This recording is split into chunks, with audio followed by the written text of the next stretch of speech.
शांति का परिचय दें और परम पूजनीय महाराज श्री आचार्य संतोष भाई जी महाराज जी का सुहासुर आशीर्वाद आप लोग प्राप्त करें। बहुत ही हम सब सौभाग्यशाली है क्योंकि बहुत बड़े भाग्य होते हैं तो संतों के दर्शन हमें प्राप्त होते हैं। बड़ी कृपा होती है, कहा है राम कृपा हो जाए तो राम कृपा हो जाए तो संत मिलन हो जाता है और संत कृपा हो जाए तो भगवान मिलन हो जाता है। बड़ी कृपा है भगवान की। मैं महाराज से निवेदन कर रहा हूँ अपने यहाँ से वचन को भक्तों तक पहुँचाए। सच्चिदानंद रूपाय विश्वोत्पत्त्यादिहेतवे तापत्रय विनाशाय श्रीकृष्णाय वयं नमः। बोलिए कृष्ण कन्हैया लाल की, सर्वदेव भगवान की जय। ओम नमः पार्वती पतये हर हर महादेव। सीताराम सीताराम सीताराम जय सीताराम। सीताराम सीताराम सीताराम सीताराम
सीताराम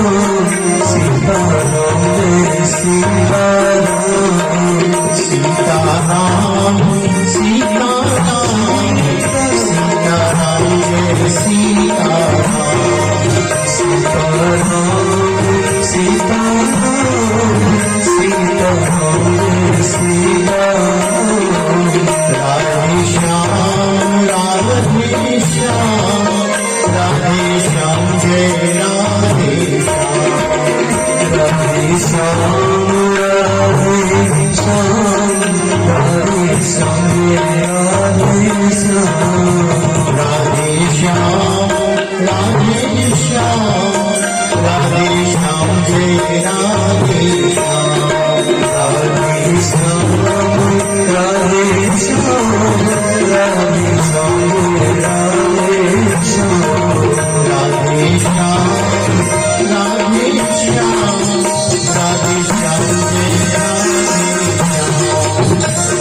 हरि नाम नामैव मम जीवनम् कलौ नास्त्रैव गतिरन्यथा।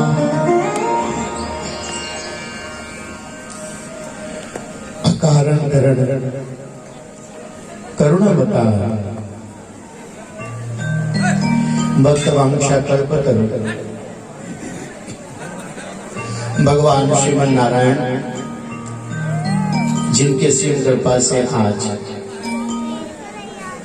2-3 वर्षों के बाद हमें याद पड़ता है, गर्मी के दिन थे और हमारे श्याम भैया के पिताजी श्रीमान सतपाल जी बहुत अच्छे भाव से उन्होंने हनुमत यज्ञ की रचना यहाँ पर किया और समस्त ग्रामवासियों का उसमें दर्शन हुआ।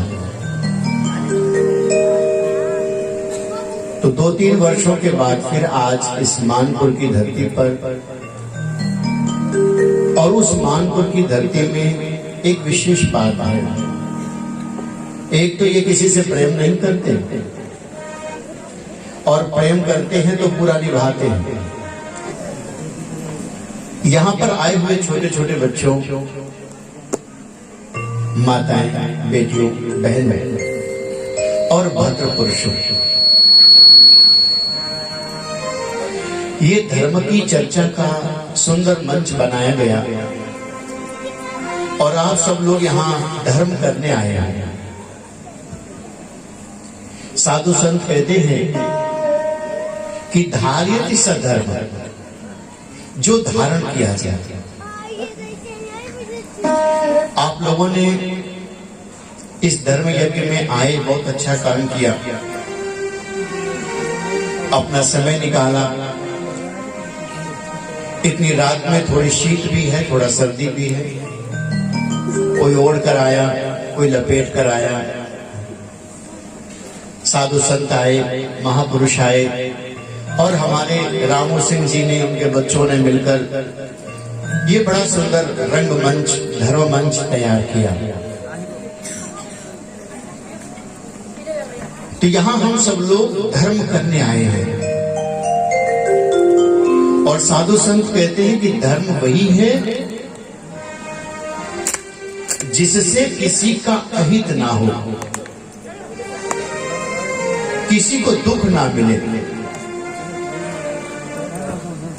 और यदि आप धर्म करने आए हो और आचार्य विद्वान आपको बताते हैं कि ऐसा करना चाहिए, महात्मा ये नहीं कहते ऐसे जरूर करो, महापुरुष कहते हैं ऐसा करना चाहिए, और ऐसा बता करके वो अपने घर चले जाते, अपने आश्रम चले जाते, अपनी कुटी चले जाते, और पीछे बचते हैं धर्मपरायण लोग जो धर्म के रास्ते पर चलते हैं। वो पाप मुक्त होकर के भगवान के धाम चले जाते हैं।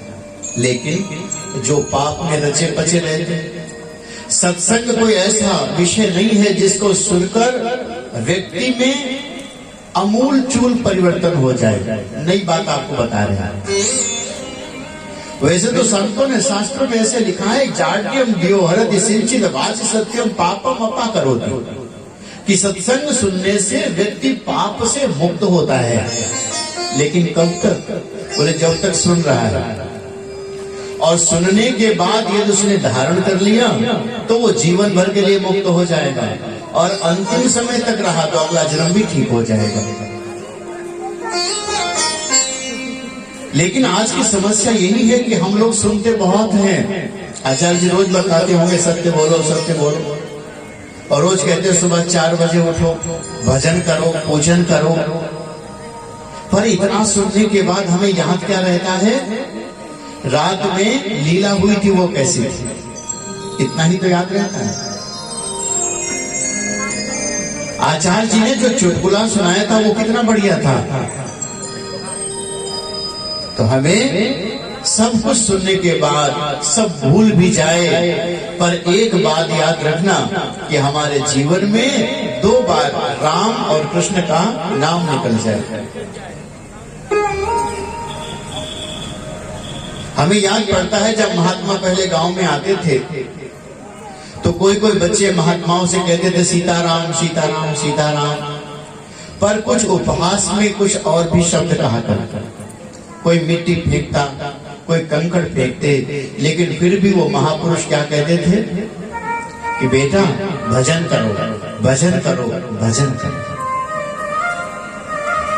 ये सब के सब धर्म के लिए ही तो एकत्र हुए। और आज धर्म क्या है? धर्म यही है कि हम अपने सनातन धर्म को जीवित रखने के लिए, उसे जीवंत बनाने के लिए कुछ श्रम करें। संतों ने बताया कि अहिंसा परमो धर्म, हमें हिंसा नहीं करनी चाहिए। तभी तो हम लोग घर में चींटा नहीं मारते, चींटी नहीं मारते, कुछ नहीं करते। और साधु संत आ जाए तो उन्हें एक मुट्ठी अनाज देते हैं, भोजन कराते हैं, बहुत अच्छा काम करते हैं। लेकिन जब कोई हमारे धर्म को ही, जब कोई हमारे सनातन धर्म पर ही कुठाराघात करे तो हमें उस सूक्ति के आगे भी बढ़ना चाहिए। इसमें लिखा है अहिंसा परमो धर्म, हमें हिंसा नहीं करना चाहिए। पर फिर कोई हमारे घर में घुसे और हमारे घर का सामान उठाने लगे तो हमें क्या करना चाहिए? बोले धर्म हिंसा तथैव च। कोई आकर के आपकी बाल्टी घर से उठाने लगे तो क्या उठाने दोगे? क्या 2 फीट जगह के लिए भाई भाई से लड़ जाता है। 1 बोरी गेहूं के लिए 10 किलो अनाज के लिए गांव वालों से लड़ जाते हो। और फिर सोचो कि कोई तुम्हारे बीच का भाई निकाल कर किसी और धर्म में ले जाए तो फिर चुप क्यों रहते हो? आपके धर्म के ऊपर अगर कुठाराघात होते हो फिर चुप क्यों हो? संत कहते हैं धर्म हिंसा तथैव च। यदि कोई धर्म पर कुठाराघात करे, कोई आपका मंदिर तोड़े, कोई आपके शिवलिंग उठा ले जाए, तब चुप नहीं रहना चाहिए। आज बड़ी प्रसन्नता का विषय है कि हमारे भारत में हजारों वर्षों से प्रतीक्षित भगवान श्री राम का मंदिर बन रहा है। ये प्रसन्नता का विषय है। शायद हमारे जीवन काल में न बन पाता, और बहुत से ऐसे लोग हैं जिनकी उम्र 50 वर्ष 60 वर्ष 70 वर्ष है, वो भूरी भूरी प्रशंसा करते हैं कि देखो हमारे जीते जी हमारे बाबा नहीं रहे, हमारे परबाबा नहीं रहे, उन्होंने भगवान राम के मंदिर को नहीं देखा। हो सकता है ये हमारी बूढ़ी आंखें उस भगवान श्री राम के मंदिर को देख ले। ये कोई छोटी बात है? धर्म न दूसर सत्य समाना। महापुरुष कहते हैं धर्म सत्य है। कौन सा सत्य?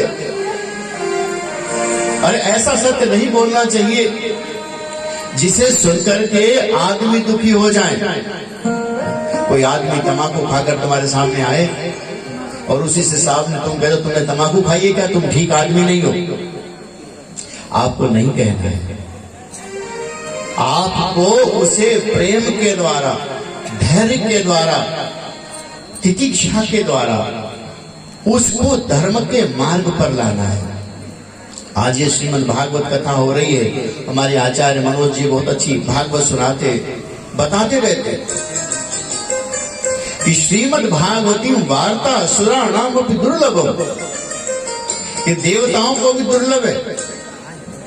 क्यों? बोले देवताओं को इसलिए दुर्लभ है कि देवता सुन ही नहीं सकते।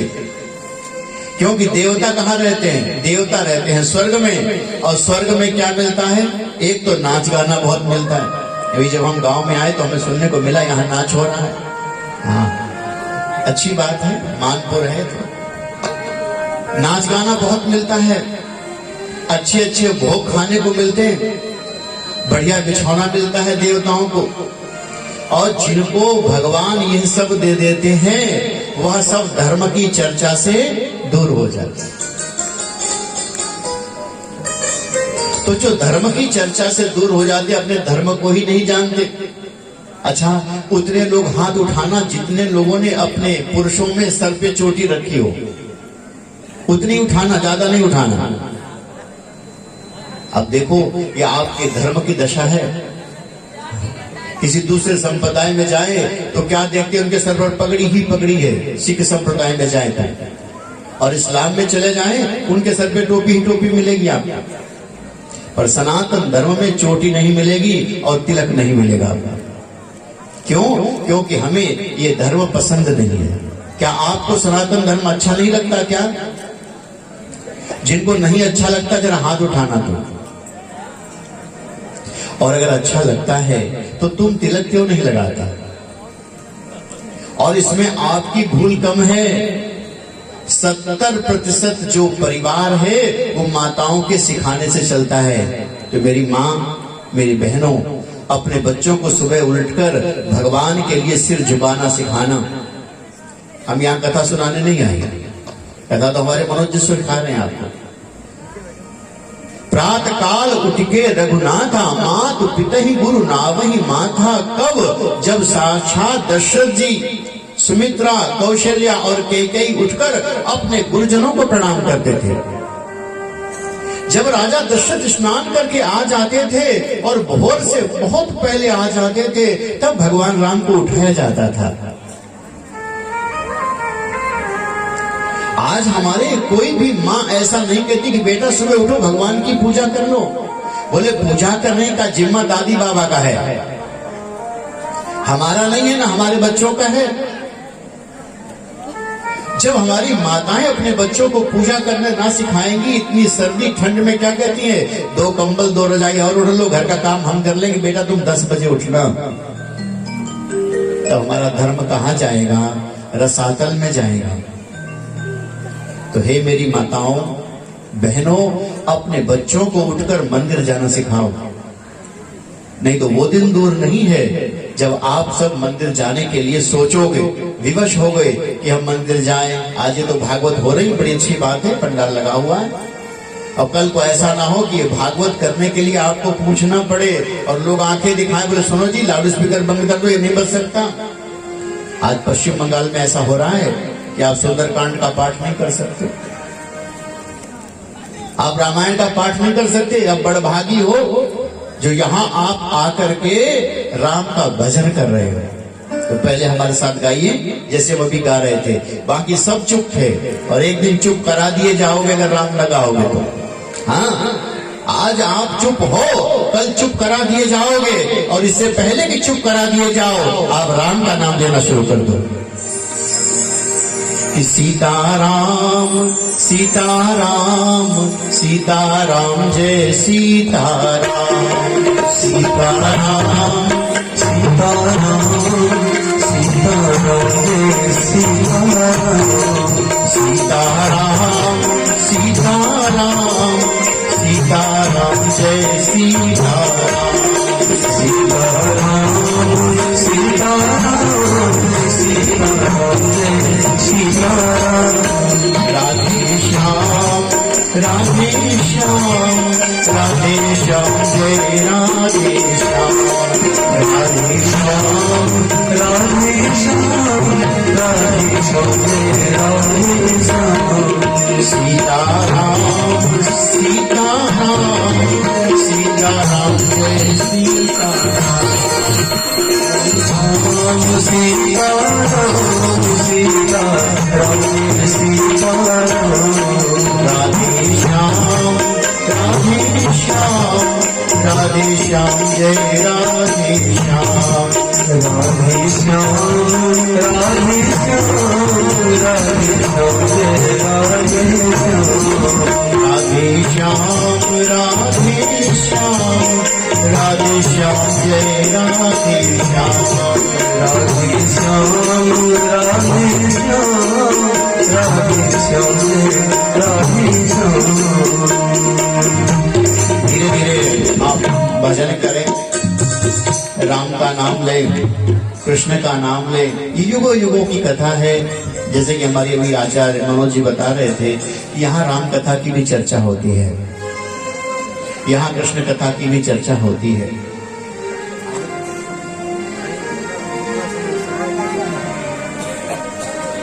तो हमें इस साधु समागम में, संत समागम में, हमारी बात आपको समझ में आ रही है क्या? कितने लोगों को समझ में नहीं आ रही? हाथ उठाना तो सबको आ रहा है। बात समझे? अपने बच्चों को मंदिर जाने के लिए तैयार करो। हाँ, केवल माताओं की जिम्मेदारी नहीं है मंदिर में जाए और झूठ बोले। मंदिर में माताएं जाती तो झूठ बोलती है ना? बोलती है? बोलती है। अब ना बोलना। नवरात्र जब आता है तो माताएं मंदिर जाती हैं और सफेद झूठ बोलती हैं। हाँ, वो पानी लेकर जाती है लोटा में, माँ के मंदिर में चढ़ाती है। नल का पानी होता है तो क्या कहती है? सोने का लोटा, गंगा जल पानी। ये सफेद झूठ मत बोला। तन मन धन सब है तेरा, तेरा तुझको अर्पण क्या लागे। नजर कहाँ रहती है? चप्पल पर कोई लेना चाहे। एक जगह हम अभी कथा करने के लिए गए तो बड़ा शहर था वो, वहां जो आए तो उनके हाथ में काले रंग की पॉलिथीन। तो हमने कहा इतने सारे लोग इतना प्रसाद लेकर आ रहे हैं भीड़ में, और हो सकता है कथा के आखिर में चढ़ाए, तो फिर ये बांटा कैसे जाएगा? जब सभी प्रसाद लेकर आए तो बांटा कैसे जाए? और सब अपनी गोदी में लेकर बैठे। पूरी कथा हो गई, आरती का समय हुआ तो फिर उसी पॉलिथीन में से चप्पल निकाली और पहन कर चल पड़े। तो हमने सोचा ओहो, ये अपनी चप्पल भी पॉलिथीन में रख कर के लाए। तो जब आपका मन चप्पल को अपने आप से अलग न कर पाया तो तन मन धन सब कुछ है तेरा कैसे होगा? भजन का अर्थ, श्रीमद् भागवत कथा का अर्थ ये नहीं है कि आप घर छोड़ दो। घर में रह करके कैसे करना है?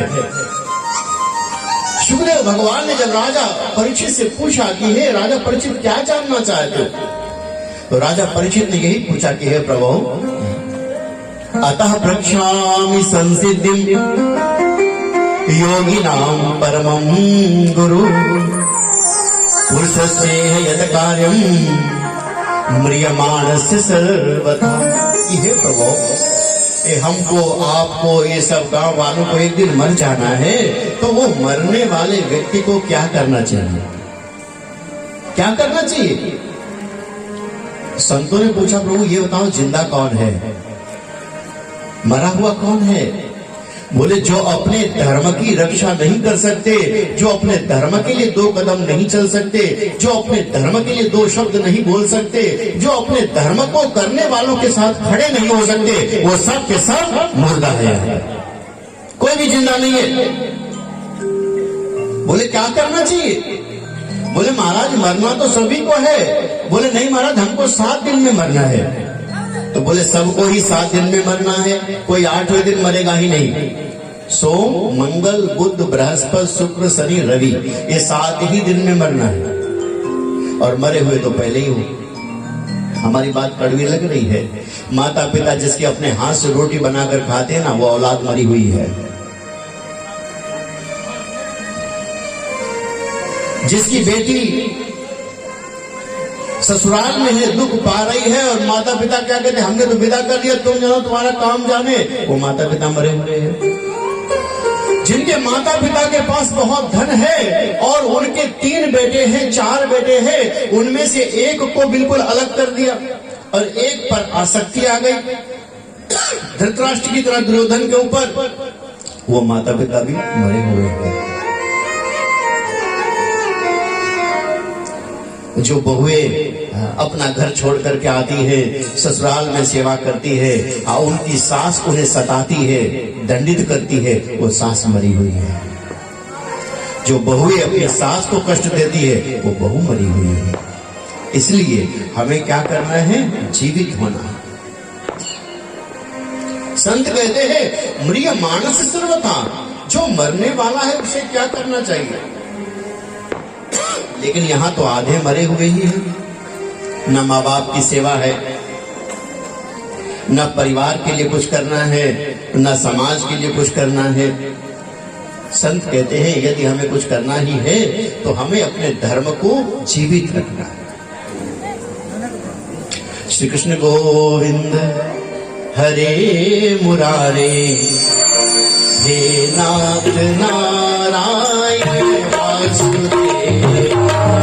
कृष्ण गोविंद हरे मुरारे, नाथ नारायण वासुदेव। श्री कृष्ण गोविंद हरे मुरारे, हे नाथ नारायण वासुदेव।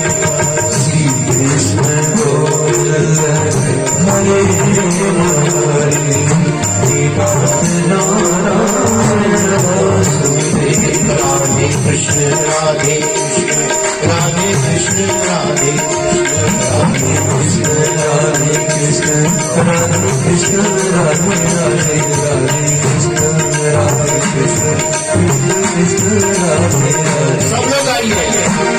राधे कृष्ण राधे कृष्ण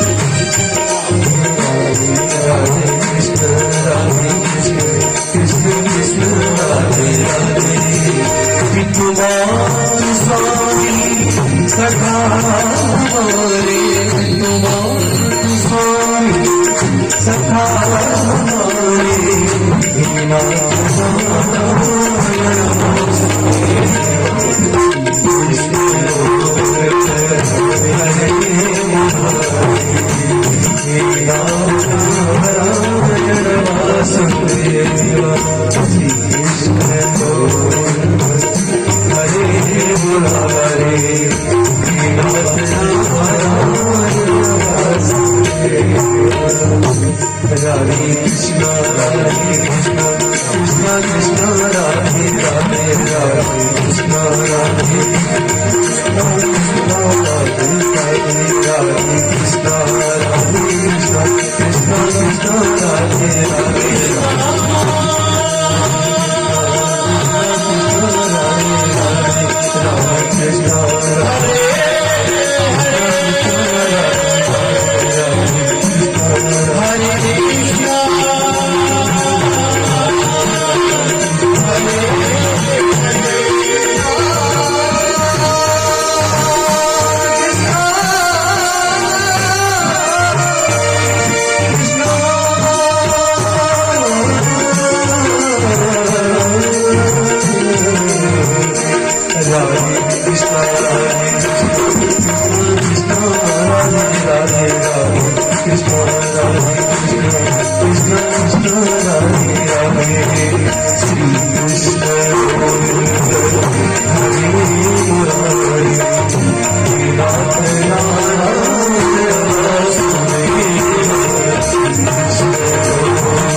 कृष्ण राधे।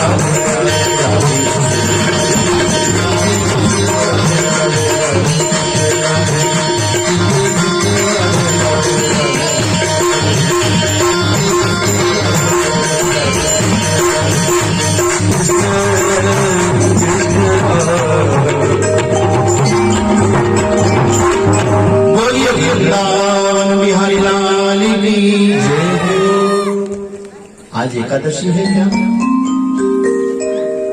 आज एकादशी है, नवरात्र चल रहे हैं, सबका व्रत है क्या? तो फिर जयकारा इतने धीरे क्यों बोला? और हमें तो गांव में अभी हम बैठे थे, हमारे कमलेश सिंह जी हैं, हमारे मनीष भैया है, उनके यहाँ बैठे हुए थे, तो कह रहे थे कि महाराज जी हम सब लोग खा पी करके जाते हैं, और खा पी करके आए हैं तो फिर ताकत कमजोर क्यों पड़ रही है? ये राम का ही सहारा है, हाँ, जिससे आप भारत में रह सकते हो। नहीं तो अन्य जितने भी देश हैं वहां पर तुम्हें राम बोलने के लिए सरकार से पूछना पड़ेगा। लाउड स्पीकर लगाकर आप दुबई जाओगे तो रामायण नहीं कर सकते, पूजा नहीं कर सकते, मंदिर में घंटा नहीं बजा सकते, किसी भी देश में नहीं बजा सकते। और यहाँ भी दिन में 5-5 बार सुनना पड़ता है। मन हो तो भी सुनना है, नहीं मन हो तो कान में उंगली लगा लो। हाँ, तो भगवान का जय जयकार तो जोर से बोलना चाहिए। बोलिए वृंदावन बिहारी लाल की। लग रहा है कि थोड़ा खाना खा करके आए। धारित सधर्म। सुखदेव भगवान ने पूछा कि राजा परीक्षित तुम क्या सुनना चाहते हो? तो बताया कि म्रिय मानस सर्वथा मरने वाले को क्या करना चाहिए। और आज अपने रात को सोते समय सोचना कि क्या आप मरे हुए हो, जिंदा हो। हाँ, बहू है तो देखो क्या परिवार की सेवा करती है क्या? अगर सास है तो क्या बिना कोई मतलब के 100 रुपया बहू को दिया कि देख बाजार जा रही है ना तो 100 रुपया तुम अपने ऊपर खर्चा कर लेना। पिता अपने पुत्र के ऊपर और बेटा अपने पिता के ऊपर, पड़ोसी के ऊपर। किस नाते? बोले धर्म के नाते। तुम हिंदू हो बस इसलिए हम तुम्हारा ये काम ऐसे ही कर देंगे। पहले इतनी परंपरा नहीं थी, अब चल पड़ी है।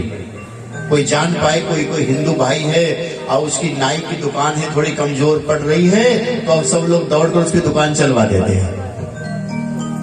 ये धर्म मंच का चर्चा का जो विषय है वो केवल राम कौन थे, राम ने क्या किया, वहां तक नहीं रहना चाहिए। भगवान कृष्ण कौन थे, उन्होंने क्या किया, वहां तक नहीं रहना चाहिए। हम कौन है और हमें क्या करना चाहिए। आपके गांव में कोई नाई की दुकान हो, कोई मोची की दुकान हो, कोई कपड़े की दुकान हो और तुम्हारा ही भाई कोई कमजोर पड़ रहा हो ना, पूरा गांव दौड़ पड़ो, 2-2 रुपया कर उसकी दुकान को अच्छी कर देना। आप कहलाओगे, गर्व से कहे। वो लोग आजकल सोशल मीडिया पर बहुत लिखते, गर्व से कहो मैं हिंदू हूँ, ऐसे लिखते हैं ना। आप तब कहो, जब ऐसा काम कर लो फिर कहो, गर्व से कहो मैं हिंदू हूँ।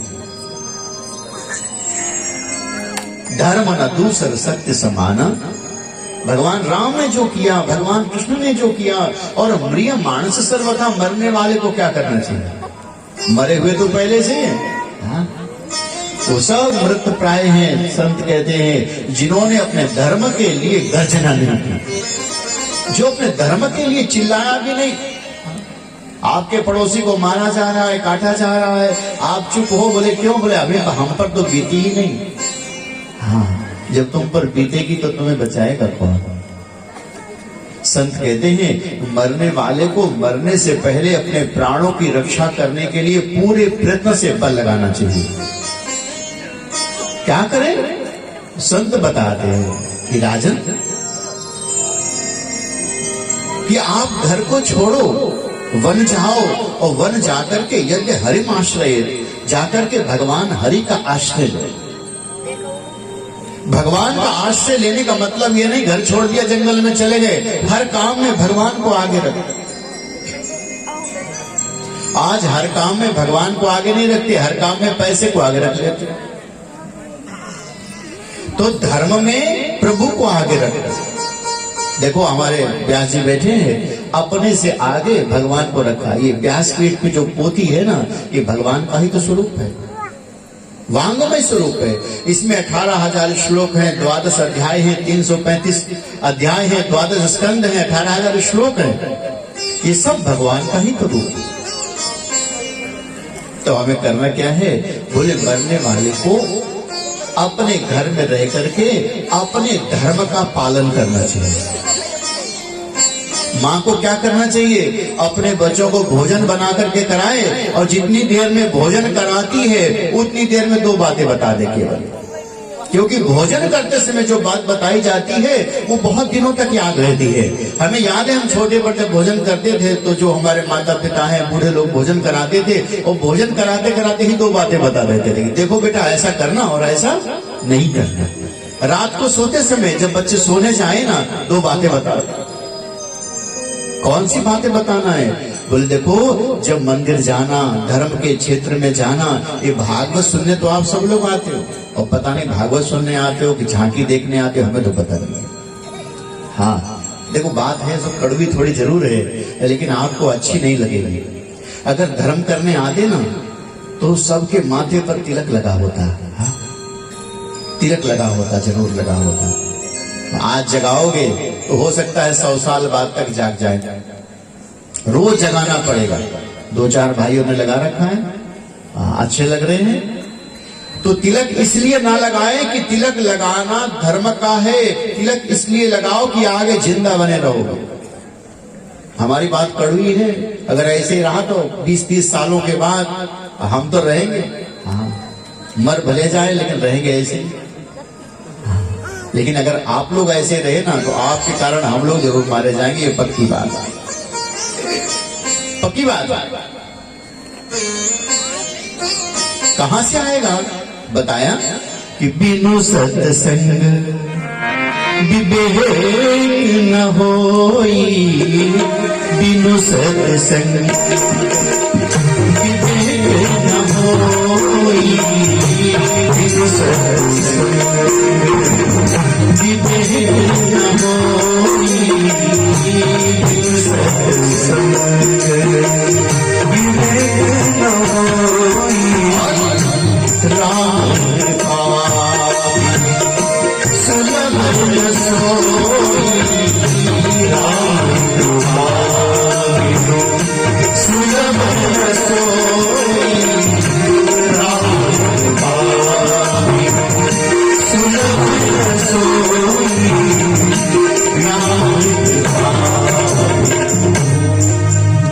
राम कृपा बिनु। और ये भगवान की ही तो कृपा है ना।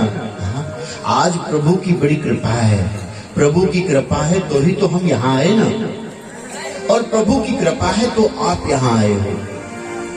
और प्रभु कृपा रोज रोज नहीं करते, कभी कभी करते हैं, रोज रोज नहीं करते, कभी कभी। आज कृपा करके आप आ गए, भगवान ने भेज दिया और आज कुछ अच्छी बात बताई गई और आपने आज से नहीं मानी, इसमें भगवान का दोष नहीं है। राम कृपा बिन सुलभ न सोई। भगवान की ही कृपा है जो आज हम लोग सत्संग में आकर के बैठ गए। हाँ, कभी कभी आचार्य जी दान के बारे में भी बताते होंगे।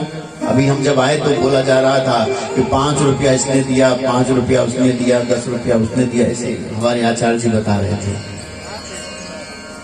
इसलिए बता रहे थे कि आप लोग सुनो और कुछ दान करो। लेकिन लोगों को लग रहा होगा कि तो जबरदस्ती से करने वाला आ गया। धर्म को थोड़ा जबरदस्ती से भी करना पड़ता है। तो मरने वाले को भजन करना चाहिए, सत्य की राह पर चलना चाहिए, और सत्य की राह पर चलते हुए 4 काम करना चाहिए। संत बताते हैं धर्म, अर्थ, काम और मोक्ष, ये 4 हमारे यहाँ पदार्थ मिलते हैं, 4 अवस्थाएं हैं। और धर्म वही है जो दूसरे के साथ व्यवहार किया जाए। धर्म इसलिए है कि हम अपने जीवन में कुछ ऐसा कर जाए जो अभी तक न किया। और हम तो बड़े प्रसन्न है कि हमारे रामू भैया के छोटे छोटे बच्चों ने, जिनकी भी कोई उम्र नहीं है, ये काम तो जिम्मेदार लोगों को करना चाहिए समाज के। लेकिन उन नौजवानों ने ये धर्म की रचना कर दिया और इतना बड़ा शामियाना लगा दिया, आप लोगों को ला करके बिठा दिया। और हमें अब करना क्या है? 2 ही काम करने, बस भजन करो, भजन करो, भजन करो। आपका बेटा ना पढ़ता हो, उसे मंत्र जाप में लगा दो, पढ़ने लग जाएगा। सब कुछ करेंगे, मास्टर लगाएंगे, रुपया 10 ज्यादा देंगे, लेकिन उसे मंत्र जाप करना ना बताएंगे, मंदिर जाना ना बताएंगे। आपकी बहू आपकी सेवा ना करती हो तो उसे भजन में लगा दो, आपकी सेवा करने लगेगी। बोले ये ना करेंगे, आंखें 4 बार दिखाएंगे।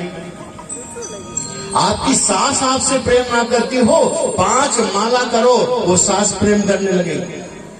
आपका बेटा आपका कहना ना मानता हो, आप 11 माला करना शुरू कर दो, क्योंकि भगवान कहते हैं प्रार्थना में बहुत बल है, वो प्रार्थना ही काम आती है। आप प्रार्थना करो, आप भजन करो, आप मंत्र करो, आप मूल को छोड़ करके, जड़ को छोड़ करके पत्तों को पकड़ने भागते हो। जब गांव में आग लगती है तो लोग क्या कहते हैं, आग लगी आग लगी आग लगी। आग लगी नहीं, पानी की तरफ भागना चाहिए। पानी की तरफ भागेगी तब आग बचेगी, और भगवान के नाम की तरफ भागोगे तो परिवार के क्लेश समाप्त होंगे। क्लेश आपके सुलझाने से नहीं सुलझेंगे, वो तो भगवान के सुलझाने से सुलझेंगे। हाँ, एक आदमी था, नौजवान, बड़ी समस्या में रहता था, हो सकता मानपुर का ही हो, बहुत समस्या में रहता था। तो एक दिन एक साधु फकीर आए, उनके साथ 50-60 ऊंट थे। पहले ऊंट गाड़ी चला करती थी, ऊंटों के साथ वो महात्मा आ गए और गांव के बाहर रुक गए। जैसे रुके, उस आदमी को पता चला कि बहुत समस्याएं हैं, और उनके पास चलकर अपनी बात करते हैं। हमारी बात को 2 मिनट सुनोगे तो समझ आएगी, और कान खुजाओगे तो खुजाते रह जाओगे, कुछ समझ नहीं आएगा। तो वो उस महात्मा के पास वो आदमी गया और उसने कहा कि बाबा जी, हमारे पास बहुत समस्याएं हैं, मैं दिन भर परेशान रहता हूं। बोले कितनी? बोले बहुत ज्यादा समस्याएं हैं, इतनी कि मैं आपको बता नहीं सकता, मेरी समस्याओं का निदान करो। महात्मा ने कहा 9 बजे रात को आना। शाम को 4 बजे का गया, कुछ खाया पिया, फिर रात को 9 बजे बाबा जी के पास गए और पांव दबाने लगा। सब लोग भोजन पानी कर चुके थे। महात्मा ने कहा क्या भोजन कर लिया? बोले हाँ। बोले महाराज समस्या बहुत है, कुछ उपाय बताओ ना। तो बोले आधे घंटे बाद आना। आधे घंटे बाद आया तो बोले सुनो, आज एक समस्या आ गई हमारे यहाँ खुद, इसको निपट जाने तो सुबह बताएंगे। बोले क्या समस्या है गुरुदेव? बोले हमारे जो ऊंटों की देखभाल करता था वो आज कहीं चला गया है। बोले फिर? बोले एक काम करो, रात को तुम ऊंटों की देखभाल कर लेना। क्या करना पड़ेगा गुरुदेव? बोले ऊंट सबको बिठा देना, सब ऊंट बैठ जाएं, सो जाएं, तब तुम सो जाना, बस इतना ही काम है। नवयुवक जवान था, शरीर में बल था, उसने कहा ये काम तो हम करके आते। बोले जब हो जाए तो आना। गया, अब ऊंटों को बिठाने लगा। एक को बिठाता था, दूसरा खड़ा हो जाता, फिर दूसरे को बिठा पाए। जैसे भैया छड़ी लिए घूम रहे, एक बच्चे को ठीक करके दूसरा शरारत करने लग जाता। एक को बिठाए तो दूसरा खड़ा हो जाए। आधी रात बीत गई, आधी रात बीत गई, कोई ऊंट बैठा होता वो खड़ा हो जाता, जो खड़ा होता वो बैठ जाता। रात गहराने लगी तो 2:30 बजा। धीरे धीरे सब ऊंट बैठ गए, कुछ सोने लगे, उसमें से 1-2 ऊंट फिर खड़े हो गए। जो रात जल्दी सोए थे फिर खड़े हो गए। पूरी रात परेशान रहा, कुछ बैठे कुछ सोए। सुबह सोया भी नहीं, शौच क्रिया करके 6 बजे फिर सब ऊंट खड़े हो गए। स्नान आदि करके कुछ जलपान करके गुरुदेव के पैरों में गिर गया। बोले गुरुदेव आपकी सेवा तो हमने बहुत करने का प्रयास किया, पर ऊंटों की बड़ी दशा खराब। बोले क्या हुआ? बोले कोई ऊंट रात में उठकर खड़ा हो जाता था। बोले फिर? बोले कोई हमारे बिठाने से बैठ जाता था और कोई अपने आप बैठ जाता था। तो गुरुदेव ने कहा तो बड़ी अच्छी बात है, पूरी रात में कितने ऊंट बिठाए? बोले बहुत मेहनत करके 5-6 बिठा पाए, कुछ अपने आप बैठ गए, कुछ अपने आप खड़े हुए। बोले बेटा जीवन की समस्याएं भी कुछ ऐसी ही है, कुछ तुम बिठा लेते हो, कुछ अपने आप बैठ जाती हैं, कुछ अपने आप उठकर खड़ी हो जाती है। ऐसे जीवन तो नहीं पूरा हो जाता। कुछ जीवन है तो समस्याएं आती रहेंगी, कुछ उठती रहेंगी, कुछ भगवान की कृपा से बैठ जाएंगी, कुछ अपने आप खड़ी हो जाएंगी। इनके लिए इतना व्यग्र क्या होना? ये सब समस्याएं तो आती रहेंगी, इस समस्याओं के बीच में जीवन को चलाते रहना, यही तो धर्म है। कभी भोजन ना मिलेगा, कभी आपको सम्मान ना मिलेगा, कभी परिवार का प्रेम ना मिलेगा। और बताओ अगर परिवार का प्रेम ना मिला तो क्या जीवन समाप्त कर देंगे क्या? संत महापुरुष कहते हैं कि 84 लाख योनियों में एक बार मनुष्य का शरीर मिला है, एक बार।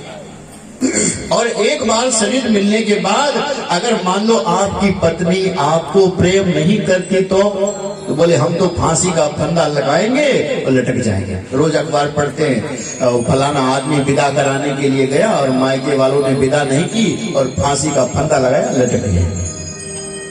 क्या इतनी ही जिंदगी है क्या?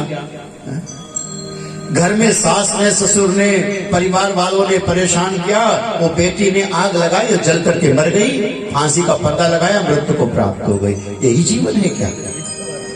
महापुरुष कहते हैं इतना ही जीवन नहीं है, जीवन इससे आगे आए ही क्यों है? संत कहते हैं कि आए ही क्यों है? आपका भाग्य नहीं है, बड़े भाग्य। संतों ने बताया कि बड़े भाग्य मानुष तन पावा, असुर दुर्लभ सद ग्रंथ निगा। अरे बच्चे बात नहीं मानते। महात्मा ने तो बताया होगा कि गोकर्ण महाराज आत्मदेव के बेटे थे और आत्मदेव ने उनको यही समझाया, बोले पिताजी अगर आपका एक बेटा आपकी बात नहीं मानता, वो आपको मारता है? बोले हाँ मारता है। गाली देता? बोले हाँ गाली देता है। काहे से मारा? कई जगह पर तो लिखा है उसने पादुका से मारा, डंडा से मारा, जो टीका कथाएं हैं उसमें से लिखा है। तो आत्मदेव ने कान में जाकर कहा, बोले पिताजी, बोले हाँ। बोले जब मैंने भजन करने को कहा तो तुमने नहीं किया, अब क्यों कर रहे हो? अरे बोले वो धुंधकारी मारता बहुत है। मारता है? बोले हाँ। बोले जाओ पिताजी उसके जूते को जाकर प्रणाम करो। बोले क्यों? बोले जो हमारे कहने से तुमने ना किया ना, उसकी ठोकर ने तुम्हें भजन में लगा दिया। ये दुख भी दुख नहीं है, आपको दुख मिले तो अन्यत्र नहीं जाना। लोगों को परिवार से प्रेम नहीं मिलता तो गांव वालों से करने लगते, गांव वालों से नहीं मिलता पड़ोस गांव वालों से करने लगते, और वहां से भी टूट जाता है। सब जगह से टूटता ही जाता है, टूटता ही जाता है, टूटता ही जाता है। तो एक तो परमात्मा से प्रेम करो, तो उसका प्रेम कभी टूटेगा नहीं। वो तुम्हें कभी धोखा नहीं देगा, वो तुमसे कभी झूठ नहीं बोलेगा। केवल उनसे प्रेम करो, और ना बन पड़े तो अपने आप से प्रेम करो ना। हाँ, हमने देखा एक पिता को दिन भर खेत में काम करते हुए, दफ्तर में काम करते हुए, दुकान में काम करते हुए, माताओं को हमने देखा है घर में काम करते हुए, काम करते करते ये लोग कब बूढ़े हो जाते हैं पता ही नहीं चलता। हाँ, एक दिन देखते हम तो बूढ़े हो गए। मिला क्या? बोले बेटा बहू छोड़कर चला गया। जिनके लिए सब कुछ किया वो चले गए। फिर अरे बोले एक दिन अपने लिए अच्छे कपड़े लाए होते, एक दिन हमने तुमने अच्छे कपड़े पहने होते और बाजार घूमने गए होते तो कितना अच्छा रहता। ये सब हमने बच्चों के लिए ही तो कर दिया। जिनके लिए किया वही अपने ना रहे। तो सत्संग क्या सिखाता है? सत्संग यही सिखाता है मरिया मानस सर्वथा, मरने वाले को क्या करना चाहिए। व्यक्ति कब मर जाता है? जब उसके अपने बिछड़ जाते हैं, अपने टूट कर चले जाते हैं, अपने छोड़कर चले जाते हैं। क्या करे? बोले भजन करो, भजन करो, भजन करो। ये शबरी भी तो अपने घर को छोड़कर आई थी ना। शबरी को भी कोई प्रेम नहीं करता था। शबरी प्राचीन समय में पिछले जन्म में एक राजा की रानी हुआ करती थी। काशी नरेश की पत्नी होती थी। आपने सुना होगा, राम कथा सुनाने वालों ने सुना होगा। तो जो रानी होती थी बड़ी सुंदर रानी थी, बड़े रजवाड़े थे इनके, बड़ा सेवा भाव होता था, राजा के साथ रहती थी, बच्चे थे। राजा को सत्संग का बड़ा शौक था, तो वो अपने संतों के पास सत्संग करने जाया करते थे। रानी भी साथ जाती थी और बड़ा अच्छा लगता था। एक दिन की बात है, रानी और राजा सत्संग में गए, और जब सत्संग में गए तो रात होने लगी। राजा ने कहा कथा भी थोड़ी शेष है, रानी तुम सुनकर आ जाना, मैं राज्य चलता हूँ, राजकाज देखना है। रानी ने कहा तुम चलो मैं आती हूँ। लेकिन साधु संगति में होते होते रात बहुत हो गई, पुराना समय था। संतों ने कहा बेटी अब रात को कहाँ जाओगे, जंगल का रास्ता है, सुबह चले जाना। शबरी रुक गई, रात व्यतीत कर दिया। प्राचीन समय में वो काशी नरेश की पत्नी थी। समय व्यतीत हो गया, और समय जब व्यतीत हो गया तो सुबह जब अपने राज्य पहुंची तो राजा ने स्वागत किया, सम्मान किया, घर बिठाया, अच्छे से चलने लगा। लेकिन 2-4 दिनों में गांव में खबर हो गई, राजा के लोग कहने लगे देखो कैसी रानी है, बिना राजा की आज्ञा के रात में जंगल रुकी, इसे तो घर से निकाल देना चाहिए। अब राजा के पास बात आई तो राजा ने पत्नी को प्रेम करते हुए भी समाज का मान रखने के लिए, जैसे राजा राम ने सीता का परित्याग कर दिया, ऐसे ही राजा ने रानी को निकाल दिया। और रानी जब गई तो साधु संतों के पास ही चली गई।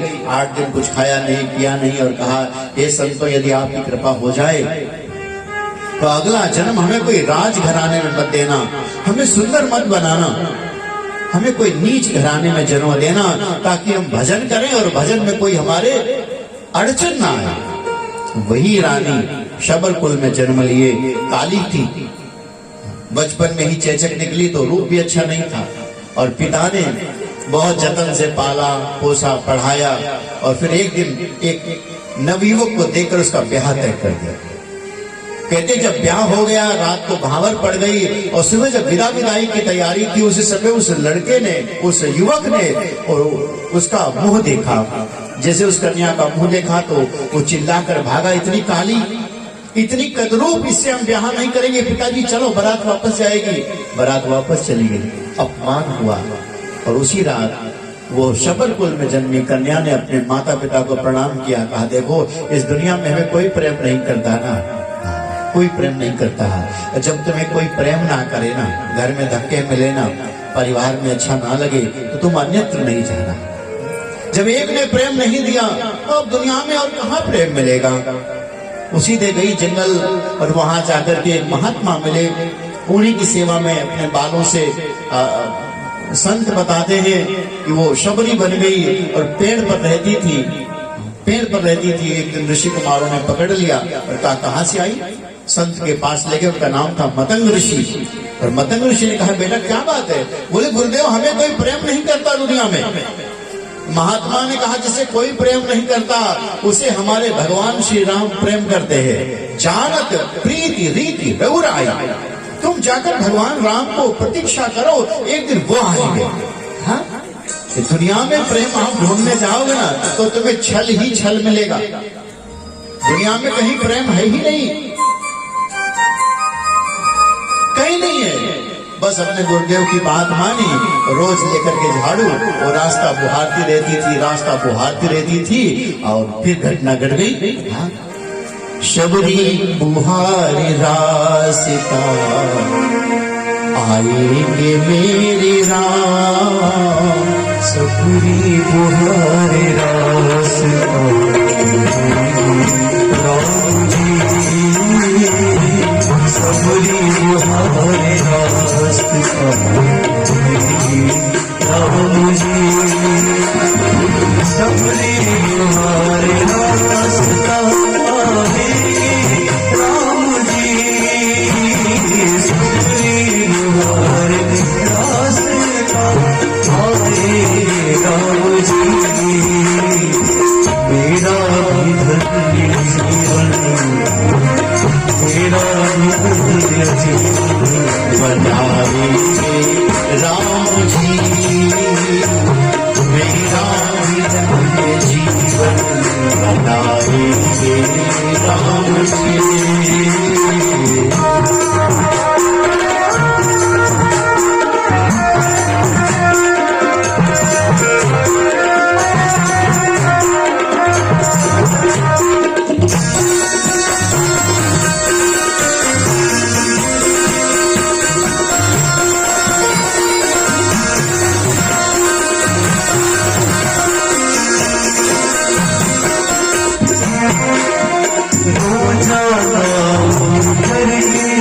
सबरी रस्ता बुहारती हो जाना करके, सबरी रस्ता बुहारती, कांटा लगे न होगी, कांटा लगे न होगी, तो बजने राम जी, कांटा लगे न होगी, तो बजने राम जी, सबरी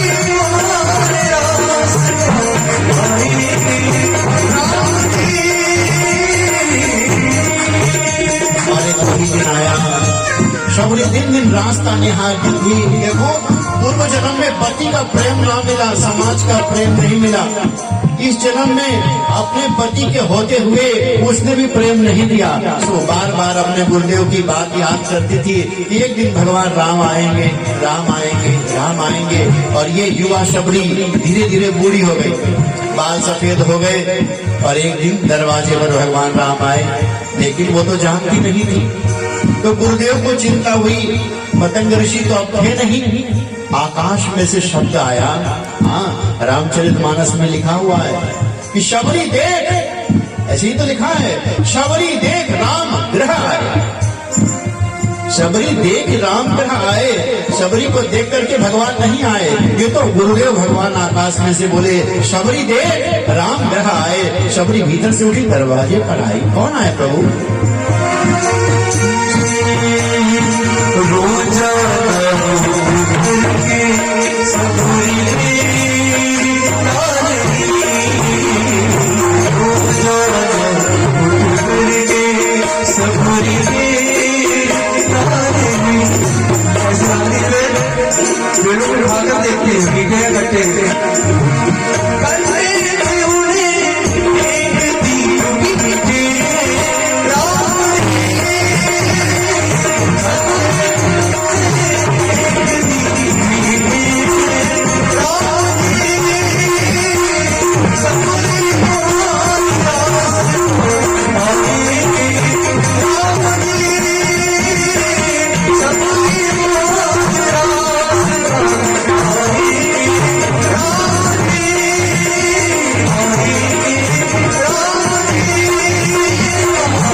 आपके जीवन में प्रत्यक्ष राम आए ना आए, आपके मन में आनंद आना चाहिए है।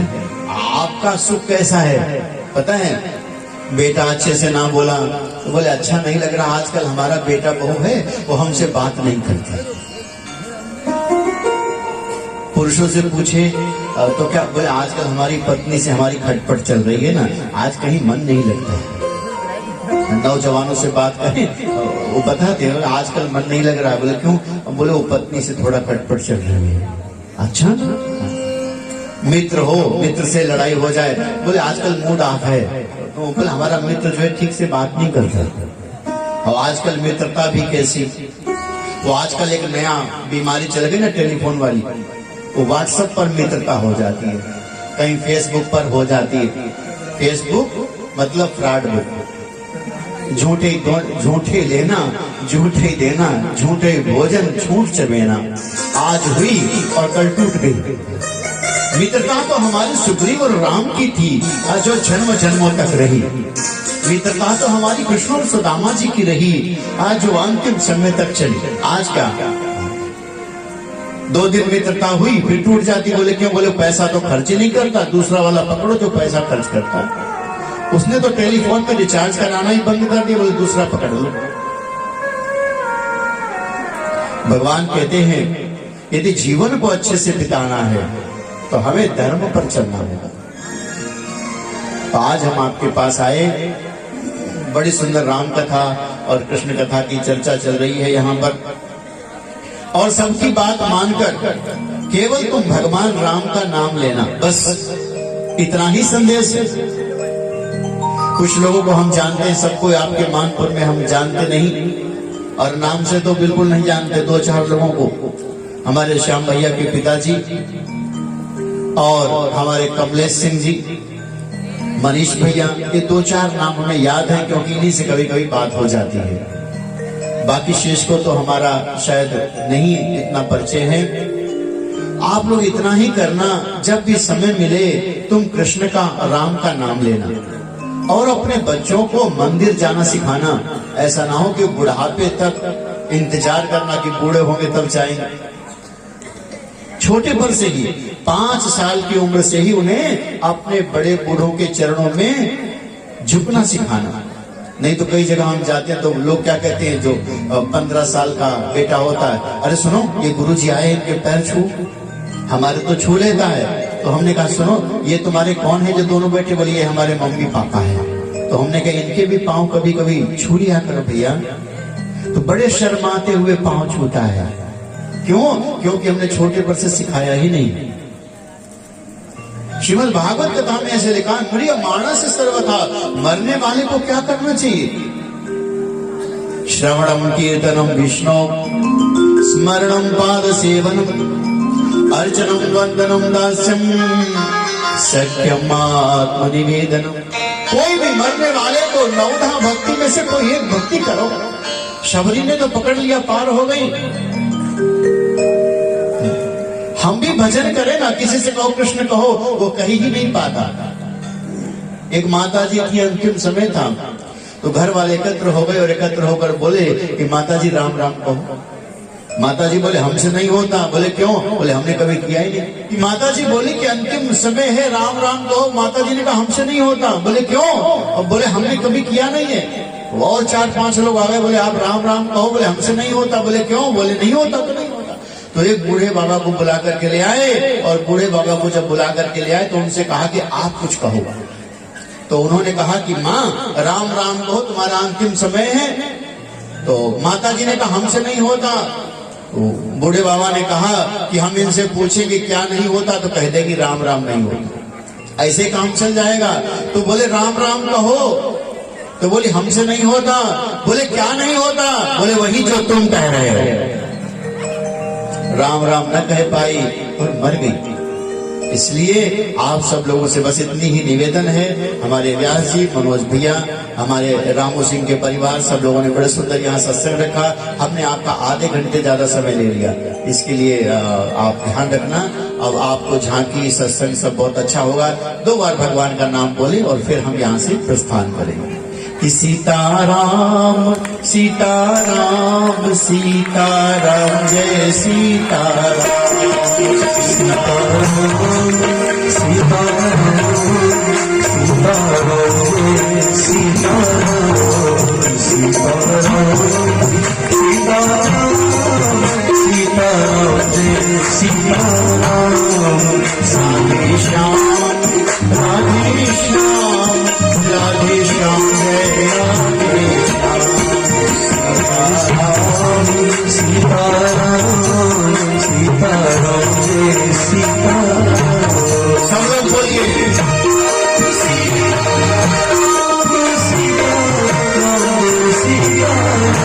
आज कल बोलने के लिए आपको परमिशन लेनी पड़ेगी। आज से 20 साल के बाद अगर आज नहीं बोले तो, इसलिए बोलो सीताराम सीताराम सीताराम जय सीताराम, सीताराम सीताराम सीताराम जय सीताराम। राधे श्याम राधे श्याम राधे श्याम जय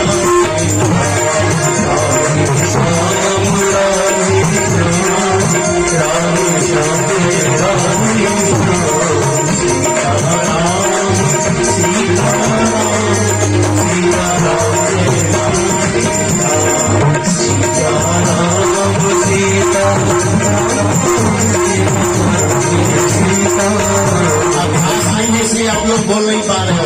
ये हमारे पुनीत भैया और ये हमारे जय भैया, हमारे हरिओम जी, ये सब लोग अभ्यास रोज बोलते रहते, इसलिए बोल रहे हैं। और आप लोग नहीं बोल सकते तो राधे राधे तो बोल ही सकते हैं ना। बोलिए हमारे साथ श्री वृंदावन राधे राधे, वर्षा देवी राधे राधे, टीका में राधे राधे,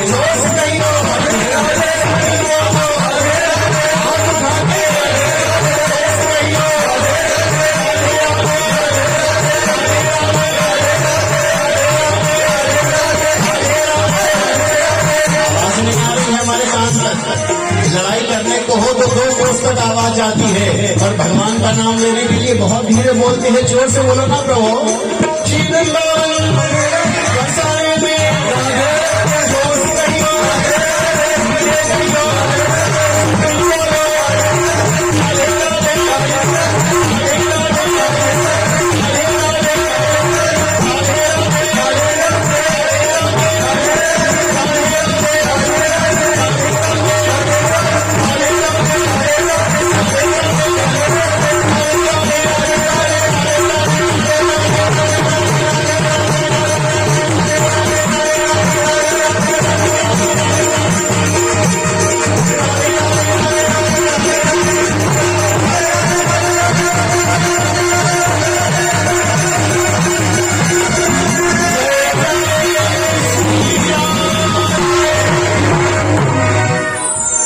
बहुत बहुत आभार आप सभी लोगों का।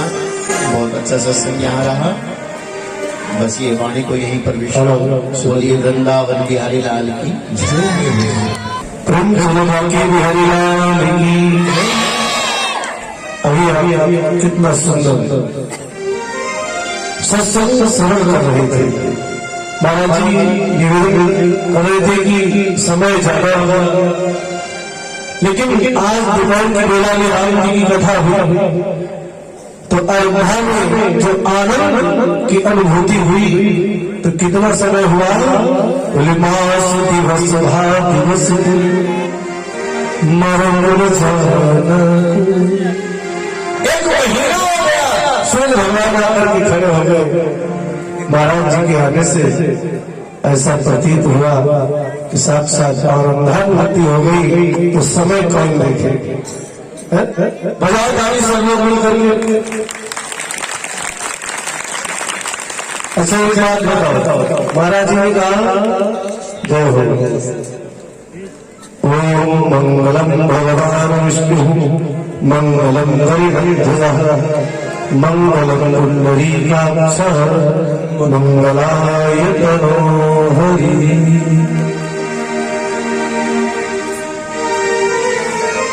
जय